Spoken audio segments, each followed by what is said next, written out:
ating sitwasyones ngayong araw, masakit sa puso ang problemang haharapin natin ngayong hapon, ha? Kayo ay maghanda dahil isang Becky ang nasulutan ng boyfriend. Grabe naman! OMG! Alam niyo kung saan? Saan? Sa inuman. So, harapan na talagang nangyari sa mga Becking nag-agawan, babe. Iwasan ako ng baklang yan, ah. Sorry, Kate. Di mo deserve pansinin. Hindi nga akong naiwas. Ako pa nga ang hinahanap-hanap. Isang diwatang nagbibigay ng ligaya. Talaga siya mga agaw ng jowa ng may jowa, si Diwata. Siya po'y talagang ahas. Yan, si Diwata.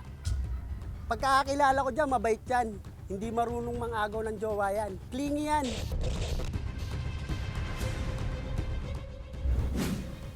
Ako ang legal na jowa. Pero ako ang ginistong kasama. Haharap na ang nasalisihan ng boyfriend sa inuman. Huwag na natin patagalin pa. Eto na, Ems, humarap ka na!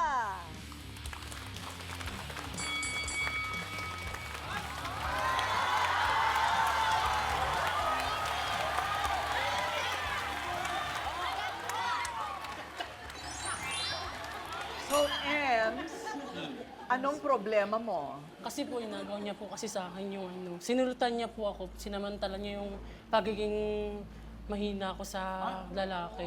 Ay! Eh ako hindi naman po ako katulad niyang kalad ka rin. Sino ba itong pinag-aagawan ninyo? Kasi ate ko rin nga, ito lang ha, pasensya na. Pag mga bading kasi tulad namin, pag kami nagkagusto sa lalaki talaga, syempre kung lalaki gugustuhin namin, dapat gwapo na talaga. So feeling ko gwapo talaga yan. Iniwan mo si jowa mo Yes. nung gabing yon. Yes po. Nalasing na. Yes Saan ba po. itong lasingang ito? Sa kanto? Hindi po. Saan? Sa birthday po ng ano ko, ng madi ko. Ng best friend ko. Ng best. Sa Yes, birthday po. nung Yeah, best po. friend mo. Okay. So, wala ka na sa party Wala kasi na. nalasing ka na rin. Hindi po, natamaan na po ako. Kasi po, ang iniisip ko po noon, may trabaho pa po kasi ako kinamagahan, kaya umuwi na po ako. Since may tiwala naman po ako sa kanila, kaya iniwan ko sila doon. Anong Hindi ko trabaho? naman, Teka, anong trabaho mo? naglilinis po ako sa mga condominium niya. Okay. Yes. Tapos, sipag masipag.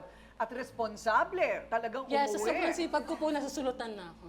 Paano mo nasabing may, alam mo na, lumandi na iba sa jowa mo? Dahil po sa, ano po, sa madi ko po, yung my birthday po, tumatawag po siya sa akin that time, then ako po tulog na, kaya hindi niya po ako inisturbo na. Sinabi niya po sa akin mga ilang araw na po. Tapos, kinumporta ko po ang jowa ko po, kung totoo, umamin naman po siya. Ay!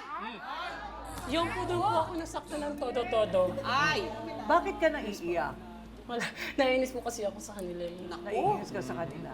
Anong nangyari sa kanila nung gabing iyon? Ano daw po, sumasayaw-sayaw daw po ang baklang hindi naman po sana. Sample. Sample. Ganyan-ganyan daw po siya doon. Paano? Ganyan-ganyan daw po siya. Ganyan daw po siya doon.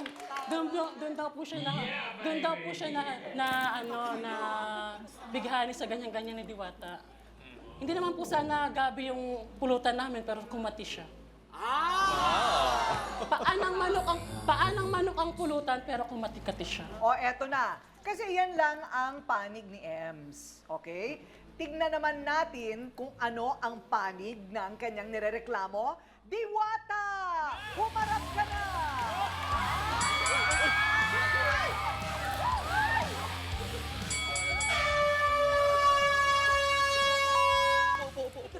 Okay. Diwata, hello! Ano ang problema mo, Diwata? Pinagkakalat niya po kasi na Makati pa daw ako sa gabi. Ay! Samantalang siya... Bakit ka, naiiyak ka ba o natatawa? Ano ka ba? Natatawa ka sa damit mo, no? Una kasi hindi siya masarap. Pumangalawa, hindi siya magaling. Hindi masarap, hindi magaling. Sabi ka, girl! Kaya ka pinagpalit, di ka kasi marunong, di ka marunong. At ako, tinatawag na Diwata kasi mas masarap ako sa'yo. Ginanyan mo siya. Ginanyan mo siya, malandi ka. Wala daw yan Nasa sa ganda, kasi ganda pa lang panlaban na, ikaw, panglandi lang sa'yo. Gamit bukas nga. Masarap. Yan! Oo! Oo! Di ba? Oo! Oo! Yan, ginanyan niya. Ginanyan niya po. Para pareho pa tayo.